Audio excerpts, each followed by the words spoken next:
أعوذ بالله من الشيطان الرجيم بسم الله الرحمن الرحيم الحمد لله رب العالمين والصلاة والسلام على سيدنا ونبينا أبي القاسم المصطفى محمد وعلى أهل بيته الطيبين الطاهرين. Alhamdulillah, we are having another Mizan Live session on the topic of Shia Imamiyyah doctrine. I don't know about you guys, I'm pretty excited about this. And this past week we were in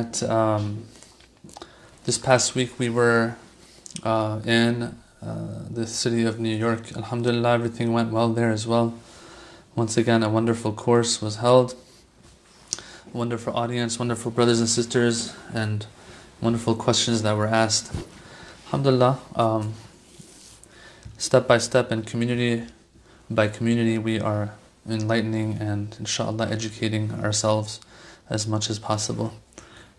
This month of January and February, they've been a little busy for me, traveling, and after that I'm gonna take a little break, just letting my own community know that it's just this 1 or 2 months that are a little busy with Mizan work, but then it'll be back to normal again, and inshallah we'll go for another round of courses in the future. So having said all of that, we have been covering the Shia Imamiyyah doctrine based on the book of Ayatullah Jafar Subhani and the articles therein, 150 articles that he has in his book about what the Shia believe in. And I've discussed before what is exactly meant by what the Shia believe in, what the mainstream Shia views are. He has, of course, a lot of different things here that he brings that are sometimes not found in conventional aqaid books, but at the same time he does discuss them. So that's a brief explanation. I'm just saying all of this so people, as they log on, they don't miss out. Oh, look at that! Lots of salams from everyone. Wa alaikum assalam. 4 or 5 brothers and sisters who have tuned in. I won't mention your names separately. So last week we got to article number 15 of this book, which, by the way, can be found online. I didn't know. One of my good friends and colleagues brought it to my attention that a digital version is available online. So you just need to Google the title and maybe find it. But even if you don't have the book, I'm just explaining and going on with these articles we talked about last week. We talked about existence and how existence isn't equal to necessarily the natural world. It's more than that. Talked about how the natural world enjoys hidayah takwini guidance, which we called it, which means that everything is moving in a certain direction and perfecting in a sense, or moving towards completion and perfection. For example, a tree or a plant that is planted, grows to become that adult plant or that mature plant or a tree or whatever it's supposed to grow into. A baby elephant grows to become an adult elephant. A baby elephant doesn't grow to become a human being, for example. A tree doesn't grow to become a human being. Everything is moving in a certain direction. Another thing that we discussed last week was that this universe or this material realm of existence that Allah subhanahu wa ta'ala has created, it is the best you can get from a material world. You can't get a material universe or material realm. You can't get anything better than that, really. If anyone was to create, or if God, was to create the best possible material realm, this is what you would get. You can't get anything better than this. And of course, these are all discussed concisely. Each of these has its own major discussion, but that we have, as I said, that's beyond the scope of this book that we're covering. We talked about how Allah subhanahu wa ta'ala, when He creates the universe, there is a purpose behind it, and it is not abath. Abath meaning he didn't create it in vain. And we moved on to the next chapter where talked about the human being, how the human being and is a combination of soul and body, which is also very clear Islamically. This is something that is widely accepted, and the Quran points to that as well, directly, indirectly. The final article that we covered was that the human being, when the human being is born, they are born, and they're created in a certain way. Yeah, when a baby is born, it has an inclination towards God. Of course, right from the start, it might not feel it, but as it grows older, it has that inclination towards God, a divine being. Now, sometimes, as time passes, as the environments that we're in change, as the environments become more secular, or become more anti-theos, anti-God, that kind of thing, this person who was created with that inclination towards that divine being might fizzle out in them or become very, very weak. You can't really say it'll die out. Very seldom can one say that the fitrah that God has created us with, the way He has created us, the inclination that we have towards the divine, towards morality, these things, it's hard. Only seldom does it really die out. Usually it's very, very weak, but it can come back to life again. That's how strong it is. Walaikum assalam, Sister Hiba. So, having said all of that, now we're moving on to our discussion tonight, inshallah. And that is that, continuing with the articles regarding the human being. Article number 15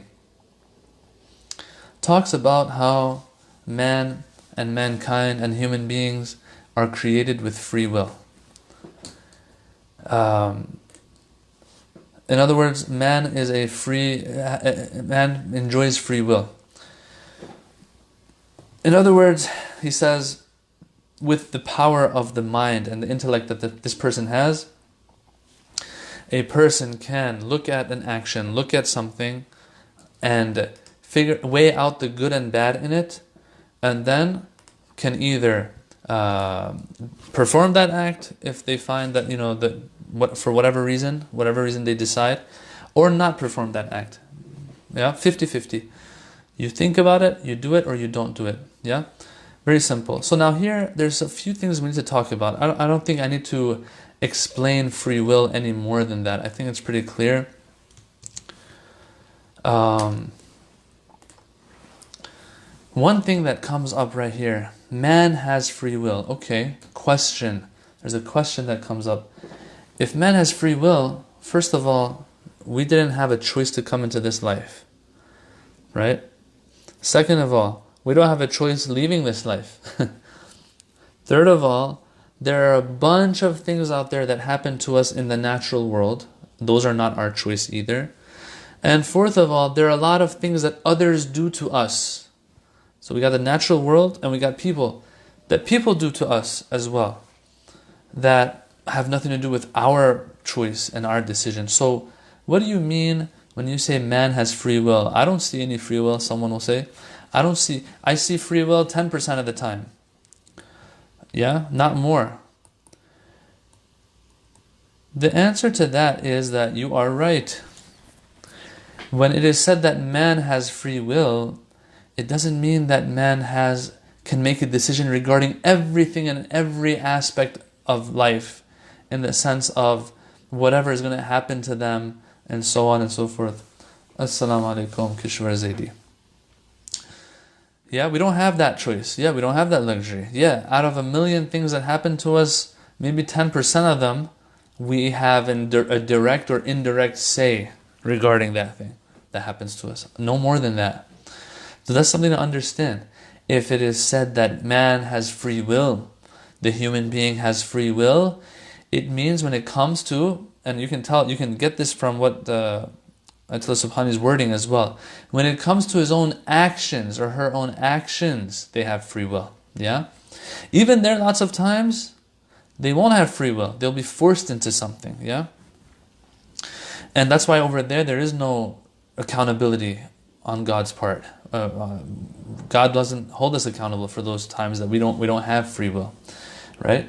So he says, look at the wording again, he says, man has free will, which means that in light of and owing to the faculty of the intellect that he possesses or she possesses, after weighing a situation out, weighing an act out, this person can make the decision to do that or not do that, refrain from it.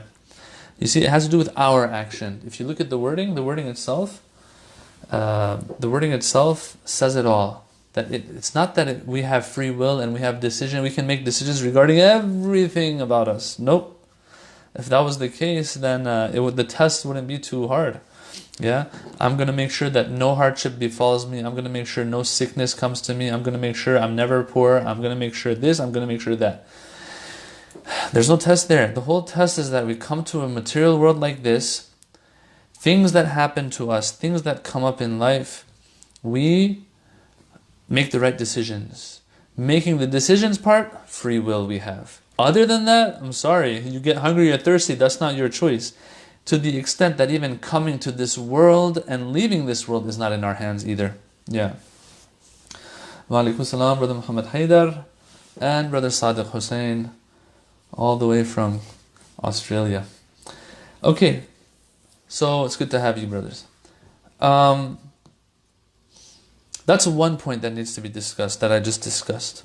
So we shouldn't see it like that. People lots of times ask that question. Right when the story or the whole concept of free will comes into the picture, the first question that they'll ask is, or the first comment that is made is that, who says we have free will? I didn't choose this to happen to me. I didn't choose that to happen to me. No. What is meant is, now that we have been placed in a material world like this, we can make decisions regarding how we react to things. And it's super important because Imam Ali alayhi salam in a hadith, he says that it is your reaction to things that defines whether they are a ni'mah or a niqmah, a blessing or a punishment, or a bala. If a person has wealth but reacts to it and uses that wealth in the wrong way, it's not a blessing anymore. It's actually a punishment from Allah. And if a person reacts to a tragedy that befalls them with patience, and it's not going to be easy, they're upset of course, but they exhibit patience instead of questioning everything out there, then this person, although it seemed like a tragedy, but that tragedy was a blessing, because everything that person is getting out of this tragedy is Jannah and rewards. So really it's our reaction. So it has to do with our actions, this free will, and that's all that matters, and that's where only accountability will lie. Anything outside of that, there will be no accountability, because it's not in our hands anymore. The way, for example, if I fall down and I lose a limb, if something like falls from the sky and hits me hard and I lose a limb, will God hold me accountable? No, because that wasn't in my hands. But if, for example, I don't know, for some weird reason, I dismember myself and I cut off a limb of my own, then yeah, that was my own action through my own decision. And so yes, I will be held accountable. So as you can see, wherever there is free will, there will be accountability, which we'll talk about that actually as we go on. There's one of those articles talks about accountability. Wa alaikum assalam, Brother Akbar. Alright, so he brings two verses here to illustrate this free will that we have. Surah Insan verse 3, Bismillah ar-Rahman ar-Rahim, Inna hadaynahu as-sabil. After Allah speaks about how He brought us to this world, how He brought us to life, He says, Inna hadaynahu as-sabil. We have guided him to the path, or we have shown him the path. The path. So this hidayah is different than that takwini hidayah I spoke about last week, and I pointed to in the beginning of our discussion here tonight. This hidayah is not that same hidayah that, a plant grows to become a tree, a baby elephant grows to become an adult elephant, and a baby grows to become an adult man or woman. No. This is a hidayah that has to do with, or it's called hidayah tashri'i. It has to do with our free will and us making the right choices. So it says here, Inna hadaynahu as-sabil. We showed him guidance to the right path, to the path. Imma shakiran wa imma kafura. He can take it or leave it. But it doesn't word it like that. The verse words it by saying, Imma shakiran. This person can either be grateful or kafur, or ungrateful. In other words, they embrace this path, they traverse this path, or they don't. Yeah, so that's illustrating free will, he says, which is, I also agree. Verse 29 of Surah Kahf also, وَقُلِ الْحَقُّ مِنْ رَبِّكُمْ. Say that the haqq is from your Lord. The haqq is coming from Allah subhanahu wa ta'ala. Okay, what should we do with this haqq? فَمَنْ شَاءَ فَلْيُؤْمِنْ وَمَنْ شَاءَ فَلْيَكْفُرْ. Whoever wants, whoever desires, then they should embrace and have iman. And whoever doesn't want, doesn't wish, it's up to them. فَلْيَكْفُرْ. Then they can go ahead and just, be kafir or turn away from it. Cover this truth and not take this truth. Wa alaikum assalam, Brother Tahir. May Allah accept your umrah as well. Alright, let's move on. There's one more point here I have to make, by the way. So free will, one point I made about it was that we have free will regarding our own actions. We have nothing, almost, I'm not going to say not at all, but almost no say when it comes to other things that can happen to us, other things that can befall us, the different circumstances that come upon us, and so on. That's one point. Another point is that free will sometimes might be misunderstood with acting freely. That's what I'll call it, okay? Acting freely and free will. Free will, if you pay attention once again into the wording Ayatullah Subhani used, he says, he linked it to what? He linked it to al-quwwa al-aqila, or in other words, the faculty, the intellectual faculty that we have, right? That's what he linked it to. So right here, based on this, the conclusion one can draw is that animals, they can act freely, but they don't enjoy free will in this sense. Because they don't even have that intellectual capacity. Yeah, they don't have it. Ayatullah Shaykh Mutahari, he says this in one of his books. He says animals don't have free will. And as a matter of fact, when I saw that, I was like, what? They can do whatever they like. An animal can choose to move, to go to the left or go to the right. Right? It can choose to do these things. It can choose not to do these things. So they have free will. That's what I was thinking.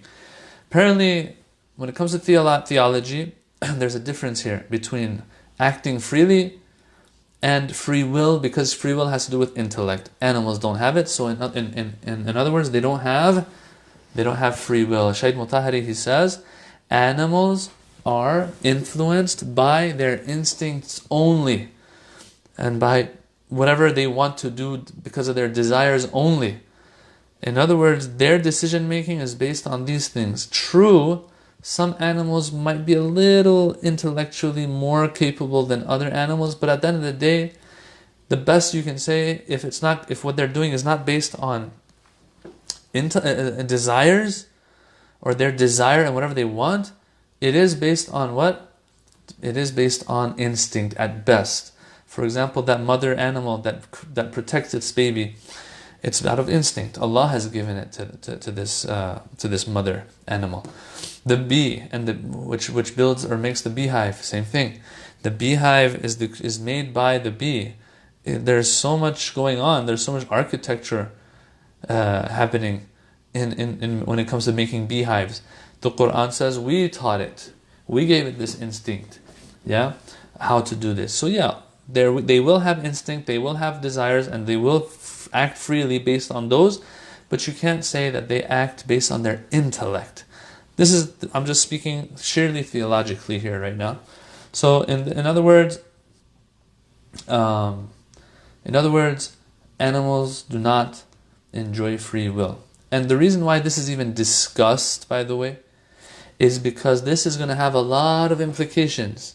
Free will is one of those very, very important foundational pillars of not just Islamic theology, other theologies as well, like Christian theology as well, and Catholic theology. You take free will out of the picture, brothers and sisters, the whole universe might cease to exist, will probably cease to exist. Because all of this was created so that man can make the right decisions and go up the ladder of spiritual growth. But when they don't have free will, those decisions don't have there's no point to them. So if there's no free will, brothers and sisters, this is one of those super important things that can never be undermined. You take free will out, it's all over. We can't even continue our conversation anymore. Yeah, Brother Shuja, if God knows everything, then how do we have free will? There is no contradiction here. He's asking, Brother Shuja asks. The answer that I can give in a nutshell, although this is something to discuss, inshallah, do dua, brothers and sisters, that we put together our Tawheed course for Mizan. And it does the rounds as well in our cities. There are a lot of questions that need to be answered. One of them is this one that Brother Shuja just asked. How does free will read with God's knowledge? It's one of those famous fallacies that we have. That if God knows what I'm going to do in the future, then I have to do that. Or because if I don't do it, that means God's knowledge is flawed. Either God's knowledge is going to be flawed, or I don't have free will. Yeah? Or I have to not have free will, right? God knows that I'm going to do it in the future. Since He knows, I have no choice but to do it, or else His knowledge will be flawed. And since I have no choice, there goes free will out the window. That's the argument that is presented. Which, I mean, this has been there forever, really. This is one of those older fallacies, one of those older challenges that is put in the face of theists. The answer, there's a longer answer. I'm just going to give you the short answer and leave the longer one for Tawheed, inshallah, for the Tawheed course that'll be going around, inshallah. The short answer is there is no logical or philosophical link and necessitation between God's knowledge of something and that thing actually happening. Yeah? There isn't. As a matter of fact, God knows it's going to happen because it already happened in His eyes, because He doesn't have time. That's the more deeper answer. I'm not going to open that up anymore. The easier, simpler answer, just to illustrate that knowing something has nothing to do with that actual thing happening. Knowledge of it from someone else has nothing to do with it actually happening. I'll give you an example. Someone jumps off the 200th floor of a building and they're coming down fast. Yeah? 200 floors up. I mean, there's no way for survival unless you're Spider-Man or something. So as you're coming down, as this guy is coming down, you're watching from on the ground. You're watching this guy come down fast, and you're telling your friend, you're like, hey, when he hits the ground, man, his brains are going to splatter. His brains are going to splatter, and he's going to die. So think about it. Once this guy actually hits the ground and dies, think about it. What if some police come and arrest you because, you caused the death of somebody? You're like, what are you talking about? They're like, you knew. You had knowledge of it. You're like, my knowledge of it has nothing to do with the thing itself. As a matter of fact, the act, because I know it's going to happen, I have knowledge of it. Not that I have knowledge of it, so it's going to happen. The same thing applies to knowledge of God of things. It's no different in this sense. Of course, God's knowledge is different than ours. But it has to do with the act itself has taken place because God has no time. And since it's already taken place, God has knowledge of it. So it's not that God has knowledge of it, so it takes place. It has, in a sense, already taken place, or God knows it's going to take place, then it takes place on its own. Anyway, I don't want to get into that anymore. Inshallah, we'll leave that. Sister Sarah says, in terms of religious pluralism, free will in Allah, all-knowing. Yeah, so in the next comment she said that this is the question the brother already asked. So the same answer is given here. Once again, as I said, I didn't do justice to the answer, just giving a concise answer for now, and more detailed answer later, inshallah. Brother Muhammad Haidar says, can Allah give other creations free will? Or will they have to be either human or jinn? Meaning, will He have to change their previous creation to that of an insan or jinn? Man, that is an awesome answer, the question. That is an awesome question. Yeah. For now, all I can say is that if a creature reaches a capacity where it can have the intellect that is necessary to make the right decisions, then yes, Allah will give it free will right away there. That is its free will, by the way. The fact that it has intellectual capacity enough to make the right decisions and wrong decisions, that itself equals free will. So right now, the Quran is telling us that the only two creatures that have that are jinn and man.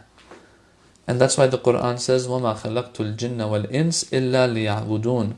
I created only jinn and man to be my servants, to serve me. In other words, obey me. Because other creatures, they don't have that capacity, they're not going to be held accountable. But these two, because they bear that capacity, and they have that capability, then they will be held accountable for, in other words, they have free will. Yeah?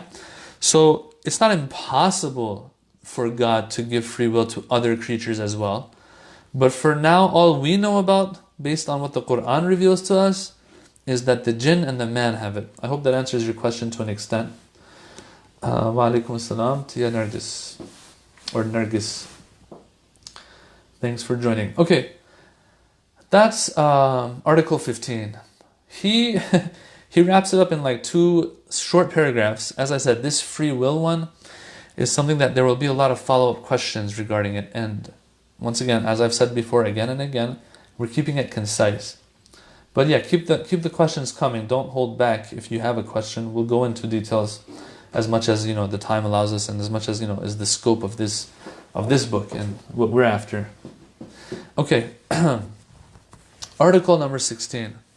Article number 16 says that since, based on the last few articles, we learned that man is born pure with a tawheedi fitra. He's born with that inclination towards God and tawheed. 1.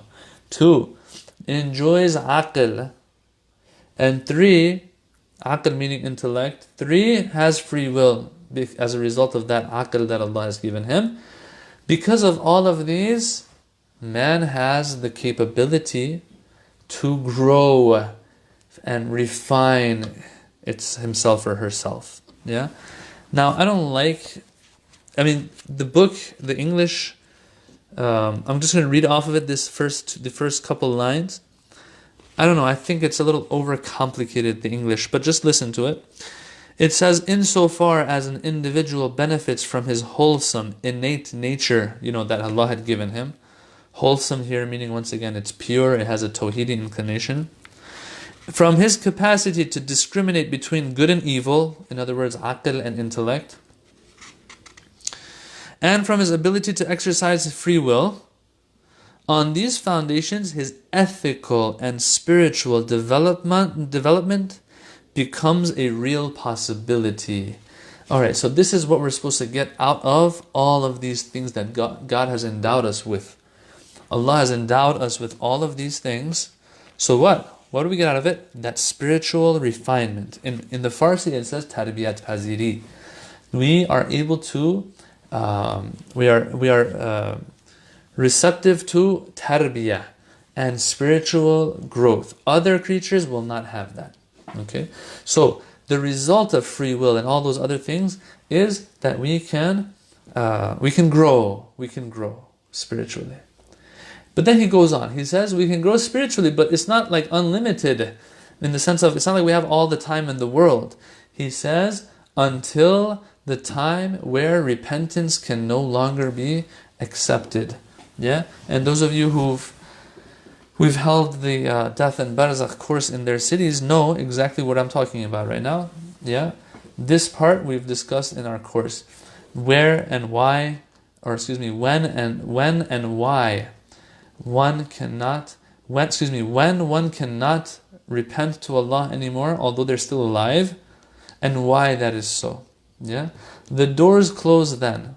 When it's time to leave this world, the Quran, our hadiths, Nahj al-Balagha tell us that slowly some veils go aside and we see reality the way it is. We see things in their reality. وَجَاءَتْ سَكْرَةُ الْمَوْتِ بِالْحَقِّ. It says, the Quran says that death comes and it comes with truth. Till now, you didn't have too much, you had truth and falsehood in this world. Some things were real, some things weren't real. But no. When death comes, truth comes with it. So when you're seeing everything, repentance makes no sense anymore. because it doesn't contribute to your growth anymore. Till before that moment, because you have free will, he says, you have the choice and you have the opportunity to grow spiritually. Now, since you have the opportunity to grow spiritually, you also have the opportunity to go down as well. The Quran says, أُولَٰئِكَ كَالْأَنْعَامِ بَلْ هُمْ أَضَلَّ. The Quran says there are some people, they're like cattle. Now the Quran here, of course, it's not trying to be offensive. It's talking about the essence of these people. Some people, they have the potential. We all, as human beings, have the potential to grow. But if we don't use that potential, then what? Then we are lower than cattle, it says, the Quran. Why? Because cattle didn't have the potential to turn into something great spiritually, but you did. And at the same time, what? You wasted it. You wasted that opportunity. Alright. But having said all of that, in the end, he brings that famous verse, Ayatullah Subhani, he says, we have that opportunity to grow, but if we mess up in life, we shouldn't give up on God's mercy either. لا تقنطوا من رحمة الله إن الله يغفر الذنوب جميعا. Allah forgives all sins. You've been doing something wrong all your life, for example, and you knew it. You were, you weren't taking your salat seriously. In other words, you were missing some salats. Or, some people might struggle with hijab if they believe that it's wajib, but they still don't do it. Now, some people might not believe it's wajib. That's a different story. But, some people might struggle with it. 20, 30, 40 years, they might not observe it. But in the end, it doesn't mean that they're supposed to lose hope. There's still a chance for them. The Quran says, don't lose hope in Allah. Just get back up on your feet. 40 years have passed. It's okay. Of course, there are some sins that we have to, in addition to asking for forgiveness from Allah subhanahu wa ta'ala, we also have to do something as well. For example, if I've missed my salats, I can't just say, oh Allah, I'm sorry. You say, oh Allah, I'm sorry, plus you make those missed salats up. Anyway, so that's article number 16. Article number 17 says that, and this is, I don't know if you're noticing this, brothers and sisters, but each of these articles is the logical result of the previous one. Right? So we went through fitrah, we went through intellect and free will, and the outcome of that was that we can grow spiritually. Okay, now if that's the case, those who don't grow, will they be held accountable or not? That's something that is going to be covered in the next article. Before I go on to the next article, Brother Akbar asks, does Isal Sawab from dunya help deceased grow spiritually in the barzakh? Yeah, so that's usually also, we discussed that in our barzakh course. I'll give you the answer. And that is that there are exceptions to that law that I just mentioned. There are exceptions to the law that you can't do anything for yourself anymore after the final moments have arrived. There are some exceptions. One of them, even if after we're buried in the grave, there's still a chance. There are a few things that can happen. You've all heard the concept of sadaqah jariyah. We've all heard the concept of isal sawab, for example. Isal thawab means to make some thawab reach a certain person. Isal comes from wasl. It's awsala yuslu isal. So isal sawab can have an effect, but it won't do all the work either, brothers and sisters. This is so important. Some people, all they're worried about is taking care of a sadaqah jariyah before they leave this dunya. That's good, but first build yourself as well, and then leave a sadaqah jariyah. Or else a sadaqah jariyah on its own might not take care of you in the barzakh. For example, someone opens up a masjid, and everyone's praying there. But this person throughout their life, they didn't care too much, or they were neglectful of their salats, and then now they leave this dunya. They can't expect the masjid and how people are continuously praying and benefiting from the masjid. This person can't expect for that to do everything for them in the barzakh. But yes, it definitely does help. So this is an exception to the law that I said. Okay. Article 17 says that since mankind enjoys free will, there will also be something by the name of accountability. This person is mas'ul. They can be held responsible as well.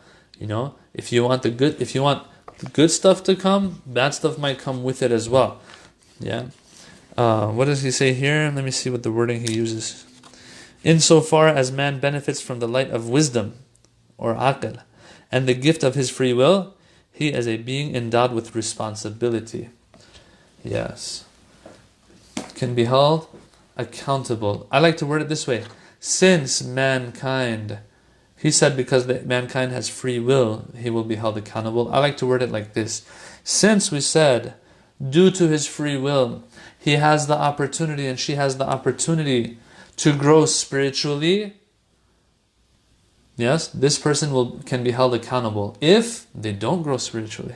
Yeah, let's talk about that a little bit. Now here he says, this person has a responsibility before God, before the prophets and the saints and sages of God, divine leaders. Is responsible before the humanity, this gem that he bears within him. And before other human beings. And also before the universe. You have a responsibility before the whole universe. You can be held responsible and held accountable by the universe. Not that the universe is going to come and question you, right, in a court of law or anything. What is meant is that these all have a right over you now. In other words, you can't just slack off, right? I like to say it like this. This is how I like to say it. Look at this, brothers and sisters. God created the whole universe, right? And then let's forget about the universe. Let's come to earth now, the parts that we can see. All these mothers that are bearing children, they go through all this pain and suffering. The father has to go through all the pain and suffering of making a livelihood, earning a livelihood. All of this, all of the animals out there. I don't know if you've watched these wildlife documentaries and stuff. It's not very pleasant what's going on in them. Like these animals that hunt each other. Yeah, these predators, they tear up their prey while it's alive. Okay, the only semi nice animal out there might be the lion and these big cats, because they'll suffocate the animal first before they tear it up. But lots of times, even then, while this animal is dying but still hasn't died, there are other lions already opening up its belly. All this hardship, all right, all of this has to happen. Sheep have to come, cattle have to come, cows and goats, and they all have to be slaughtered, right? Why? So that they can serve mankind. They're at our disposal. They have to carry us.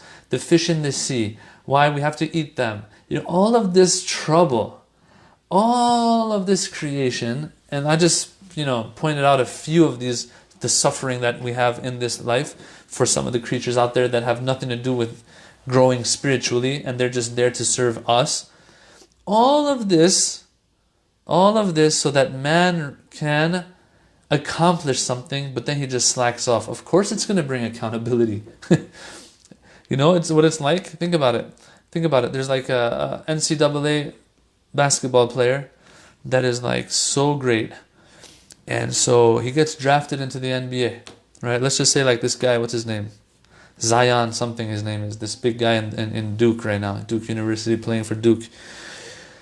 Right? Everyone's hyped over this guy. And they draft him into the NBA and they spend so much money on him. And here's your house, here's your gym, here's your everything, here's your pay, here's your car, here's your plane, here's everything for you, everything. They set everything up. Here's your personal trainer or personal trainers, not just one trainer. All of this stuff, because of what?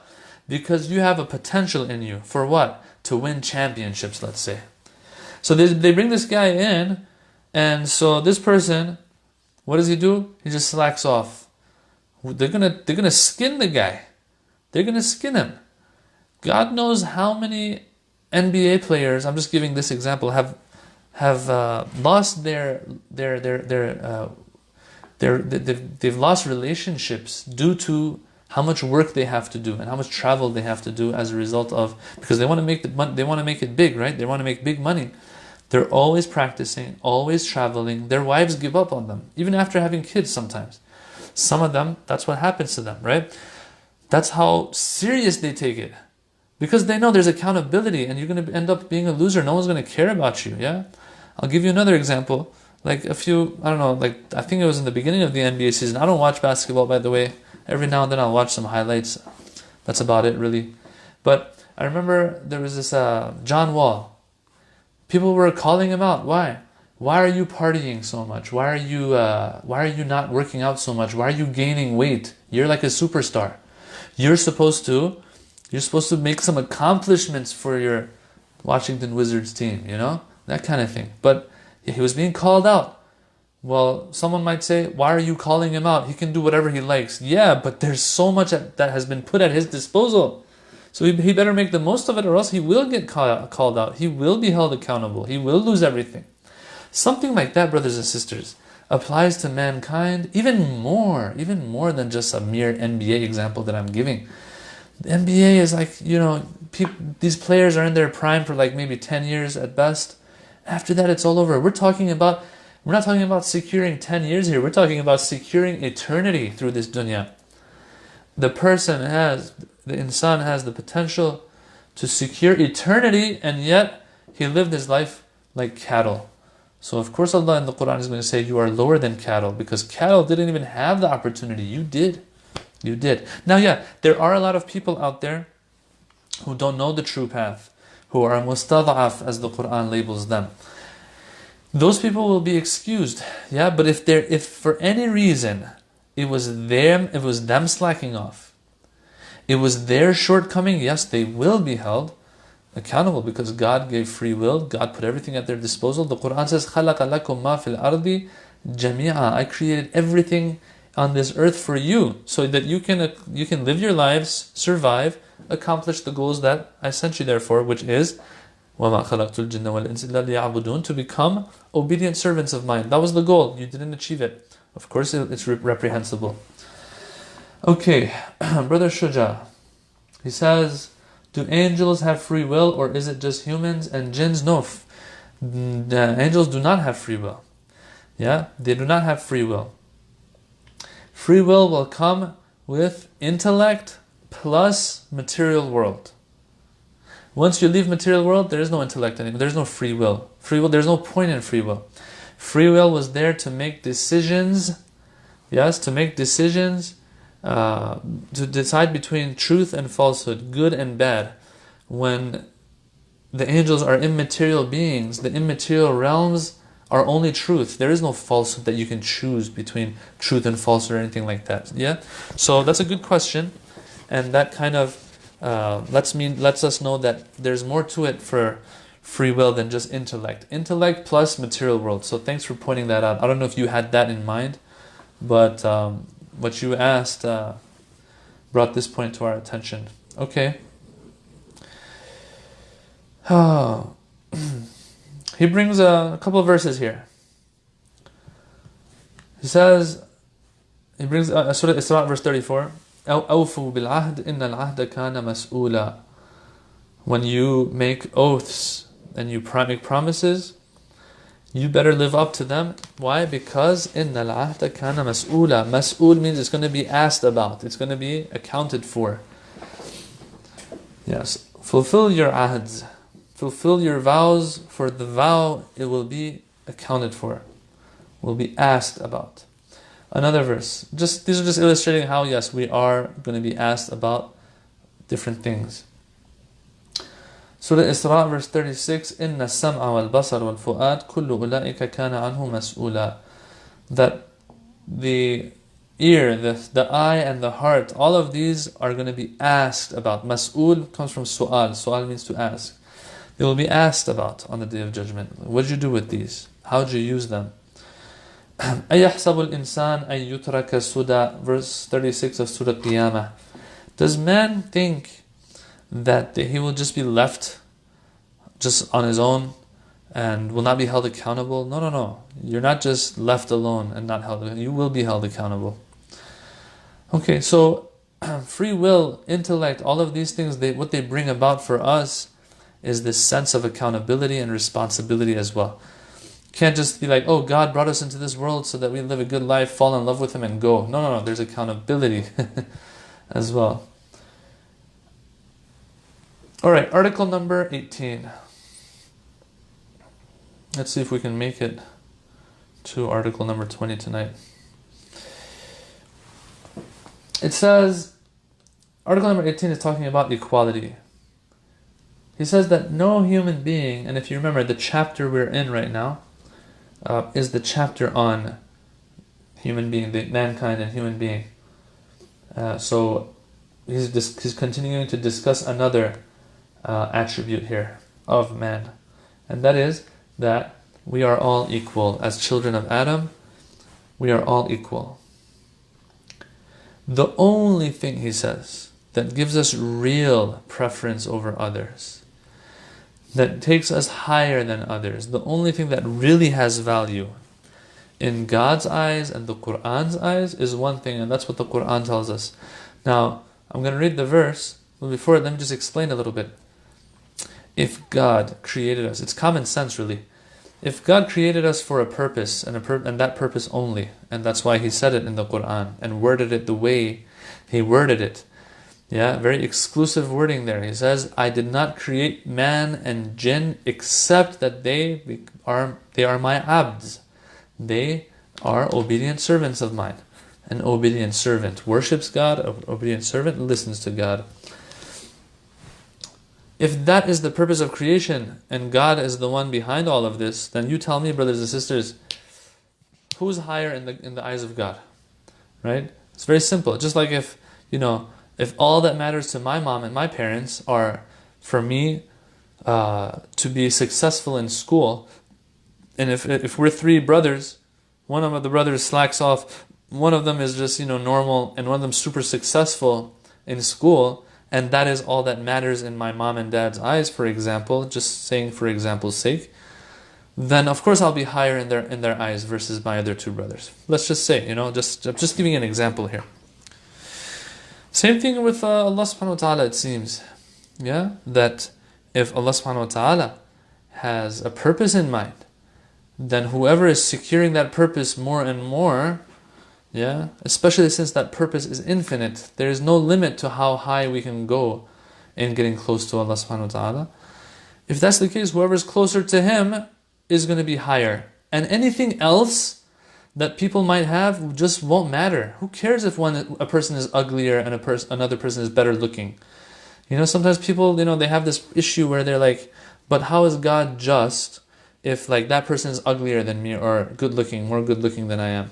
Bro, these things don't matter. These things are like 50, 60 years, it's over. It's over. 50, 60 years versus infinity is, I shouldn't even talk about it, Infinity and that life, the eternal life is what matters. And if that's going to get us, what's going to get us anywhere in that life is obedience of God, then of course that's going to be the measuring stick for who is higher and who is lower in God's eyes. This obedience of God sometimes is referred to as ubudiyyah, servitude and being a servant. Sometimes it's referred to as taqwa, being wary of God, being diligent and careful and aware of God and His commands and His satisfaction. So all of this, in a nutshell, is the wajib and haram of Allah. Whoever has more taqwa, whoever has more obedience, whoever observes the wajib and haram of Allah more, they're higher. Or else, from any other perspective, people are equal. Who cares if he's black, he's yellow, he's white, he's red, whatever these colors they use these days. These don't matter at all. This has nothing to do with people being higher or lower, and I think we know that. Having said all of that, now let's look at the verse. Bismillah ar-Rahman ar-Rahim, Surah Hujurat, verse 13. Ya ayyuhan nas, O people. It doesn't say Ya ayyuhal ladhina amanu. It doesn't say anything like that. O people who believe, O you who believe. It says O people. Anyone who is a person is being addressed here. Inna khalaqnakum, we created you, verily we created you, min dhakarin wa untha, from male and female, وَجَعَلْنَاكُمْ شُعُوبًا وَقَبَائِلٍ, we, divided you into different groups, different tribes and clans and all of that, So the Quran is pointing out the multiplicity here. So there's multiplicity, there's diversity. What is the why? Why did God bring diversity? Because لِتَعَارَفُوا, you can identify each other, you can get to know each other. If everyone looked the same, that would be a problem, wouldn't it? There was this movie, remember all these robots that looked alike? I forgot what the name was. Anyway, I think it was called I Am Bot or something like that. I don't know what it was called. Anyway, I didn't even see it. I didn't even see the whole thing. So, who watches movies, huh? So, we created you with all this multiplicity and diversity so that you can identify each other. But I want you to know that all this multiplicity, there's only one thing that matters to me. And all of you are equal in that, how much you can obey me. Inna akramakum indallahi atqakum. The most virtuous, the most noble of you in Allah's eyes is who? The most obedient of you. The most God-wary of you. The one who's, more aware of God's presence, so that affects their actions and they don't sin, they don't disobey God. That's what sets people apart. Or else, other than that, we're all at the same level. Yeah. We're all equal in the fact that we can be obedient servants of God, disobedient. Yeah, we all have that opportunity. Whoever uses it more will go higher. But whoever combs their hair better, whoever can ball better, whoever is better looking, these won't take you higher or lower. Yeah. Now, having said all of that, it's unfortunate, and I will point this out, that it's unfortunate that in our communities, apparently, we still haven't, although we talk about this, and we're all equal, this and that, but in the end, the problem is that in practice, we still feel like some are better than others. We feel like, and people suffer or people complain from inequality.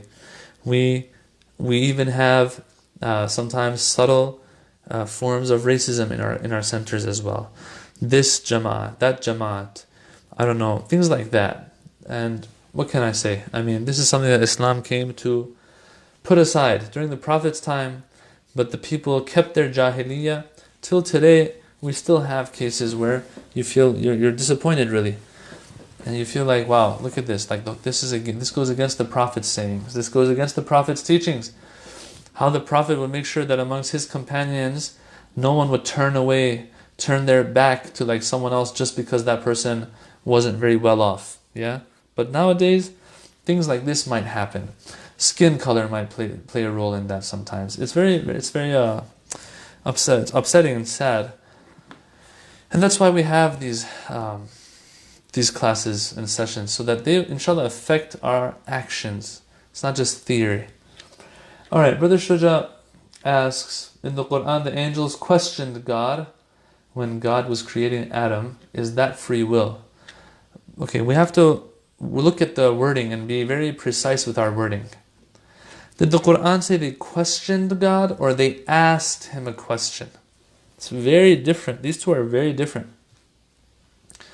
When you question God, that means you're kind of like, going against his command, questioning his wisdom, things like that. Sometimes, no, in the end that God knows what he's doing. You're like, hey, can you reveal, oh Allah, can you reveal to me the reason why you're doing this? Even if you don't, I'm still in total submission.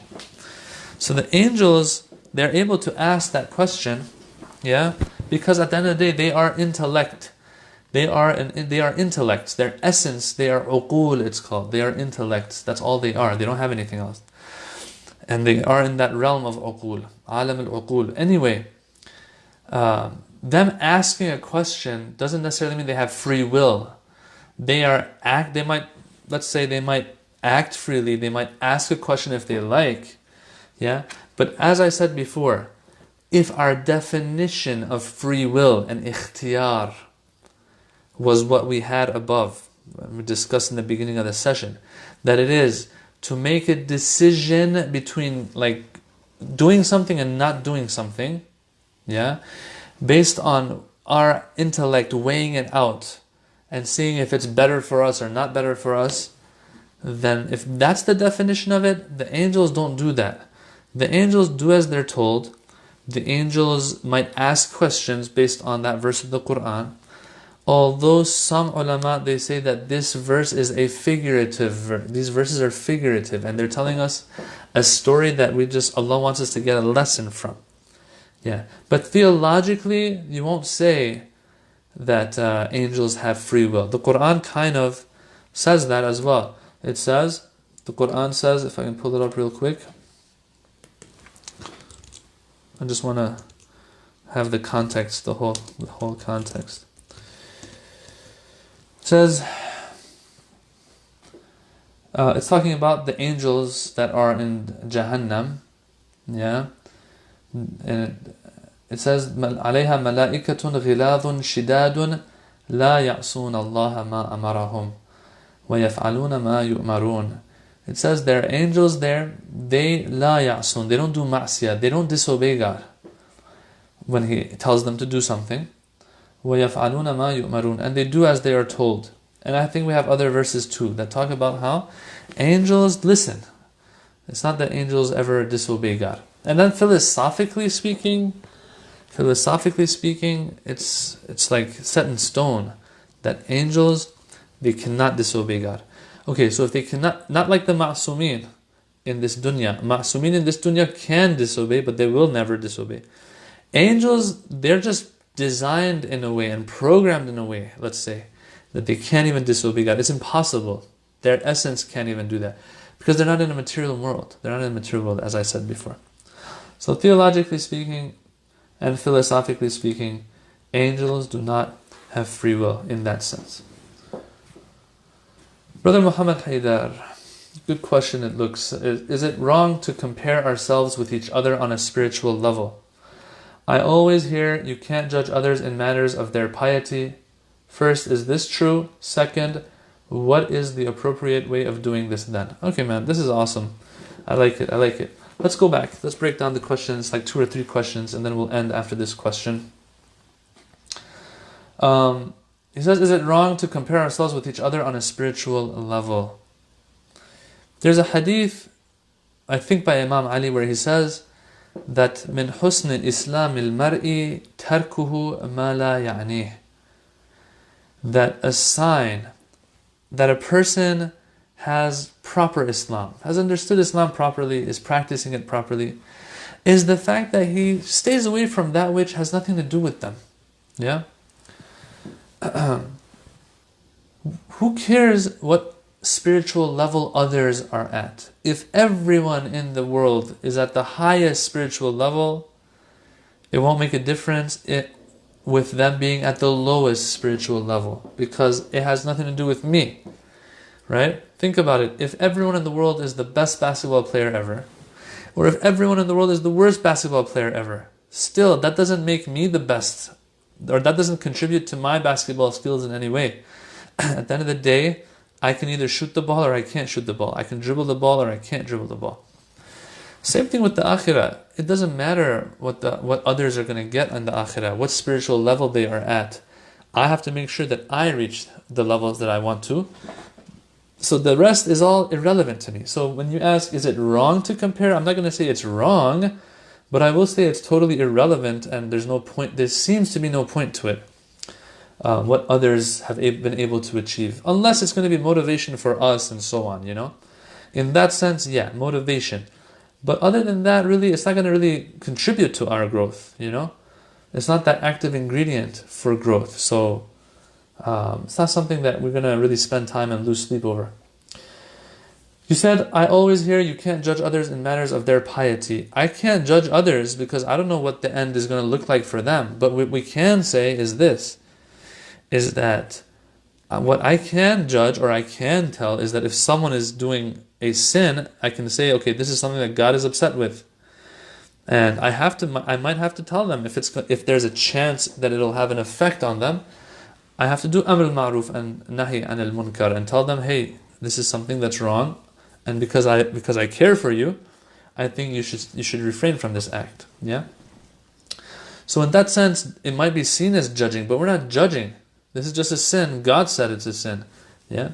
But if I'm going to think to myself that, oh, look at this guy, such a bad person because they're sinning, There are some hadiths that say if you call someone out like that or look down on someone like that, then you'll probably fall into that same sin sometime in the future as well. Yeah. So in one sense, we're not going to judge. God knows best. God might forgive that person, might not forgive me for something less that I've done wrong. Yeah. We're not going to judge them in that sense. We're not going to say they're worse than us or better than us or anything like that. But in the sense of, hey, you're doing something wrong right now and I need to tell you, I mean, that's something that God has ordered, you know. The least is that we know that, okay, what they're doing is a wrong act, right? But is that going to make them go to Jahannam necessarily? Does that make them a bad person necessarily? No, the act is bad. The act is bad. I'm not going to judge the person themselves. And the person is wrong right now in doing what they're doing. That's like the most we can do, really, or we can come to.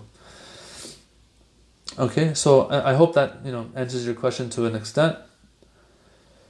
Brother Bilal says, Shaykh, you talked today about accountability. On our short time here, how does accountability work with Allah's mercy? As in, we are fallible, but if we spend our lives trying to improve and seek piety and slip along the way, how do the two qualities of Allah work? Look, He has two qualities. He has His wrath and He has His mercy. In a nutshell though, the Quran tells us, Sabaqat rahmatuhu ghadabah. Let me pull it up. Oh, rahmati, that's the verse actually. Wasi'at kulla shay. Surah A'raf, verse 156. It says, look, I have a lot of qualities, there are a lot of things out there, but I want you to know one thing. After he talks about adab, let me read the translation to you. It's interesting. It says, and appoint goodness for us. So people are doing dua. It says, and appoint goodness for us in this world and the hereafter, for indeed we have come back to you. Allah says, I give my punishment to whoever I wish. Okay, so he talks about His wrath and punishment. But my mercy embraces all things. Alright, so yes, Bilal, Allah has two qualities, but one of the qualities overrides the other. If there is the slightest excuse and capacity for His rahmah and mercy to take over, it will. That's what he's saying. Or in one of these du'as, I forgot which one it was, Allah says, or the du'a says, Ya man sabaqat rahmatuhu ghadabah. Let me pull that up real quick too. Sabaqat rahmatuhu. I'm loving this session, by the way. And your comments, some of you guys are saying that too. Thanks for the kind words. This is what it's all about, in my opinion. Yeah, so this is in a lot of dua books, actually. For example, Iqbal al-A'mal. Yeah, so this dua Arafah, apparently. Yeah. One of the du'as of Arafah, I don't know if it's Imam Hussein's dua, Imam Sajjad's dua, I'm not sure, but we have there, Ya man sabaqat rahmatuhu ghadabah. O the one who His mercy precedes or supersedes His wrath. So yeah, He has two qualities. He just might not use one of them, Billah. So thanks for bringing that up. Slipping along the way, everyone slips along the way. So don't worry about it. Don't worry about it at all. I say this all the time. You guys have heard me say this before probably as well, that God doesn't want you to lay down on your back when you hit the ground. He wants you to get back up and start running again. You hit the ground again, get back up again. 10 times, 100 times, it don't matter. Get back up, make a decision, try your best again. Inshallah, He will eventually take your hand. Versus the one who just falls and lies down. Or falls, gets back up, but they're like, you know what, I know I'm going to fall down again. And they keep telling themselves that again until they fall again. So yeah, I hope that answers your question. So we have some kind words here. Thanks everybody for your kind words and how you're praising the session and stuff. It means a lot to me. Sister says, I remember once Shaykh Liqa'i saying that we cannot measure spirituality among others, but only among ourselves, and that we shouldn't compare ourselves but try to reach higher stations. Yeah, that's exactly what I was trying to say. Who cares about others? Not who cares about others, but whatever others are doing is not going to help me anyway. So why lose sleep over it? But what is the way to measure if our spirituality is truly increasing? Yes.